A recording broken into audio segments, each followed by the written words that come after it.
Tesha Miller sanctioned the murder of JUTC boss, says witness statement.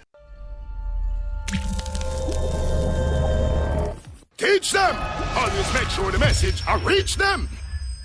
The reputed leader of one faction of the Spanish Town-based Klansman gang, Tesha Miller, will have to remain behind bars until at least March 19, 2019. This followed a failed bail application made on his behalf by defense attorney Bert Samuels in the Home Circuit Court on Monday, November 26th. Chief Justice Brian Sykes denied bail, after noting, among other things, that Miller had left Jamaica on 2 occasions using fictitious names. Justice Sykes pointed to the possibility that based on Miller's past conduct, he would likely violate the conditions of the court if he was granted bail.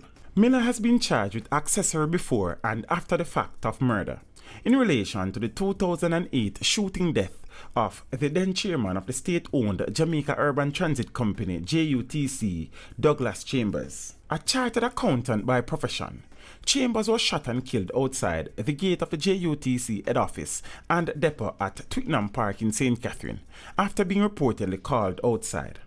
At Monday's bail hearing, the prosecution told the court that there's a witness statement that shows that Miller gave the go-ahead for Chambers to be killed, reportedly over his refusal to pay money to the Klansman gang. Police said Miller reportedly interpreted the refusal to pay as a diss, and Chambers' faith was sealed at a meeting in April of 2008, which also included another reputed leader of the now fractured Klansman gang, Andre Blackman Bryan, who himself is now incarcerated on several charges related to being involved in a criminal enterprise. At the meeting, according to the witness, Bryan told Miller that I take him with a fool, mash him up. Miller's response, according to the witness, was the only thing.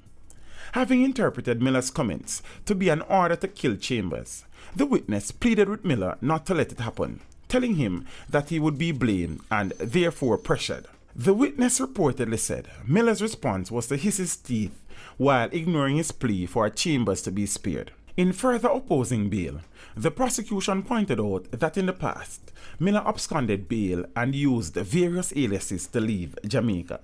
The court was also told that Miller assisted Andre Bryan to leave Jamaica via boat shortly after Chambers was killed. In making his case for bail, Samuels argued that the prosecution's case was weak, as its main witnesses were gangsters.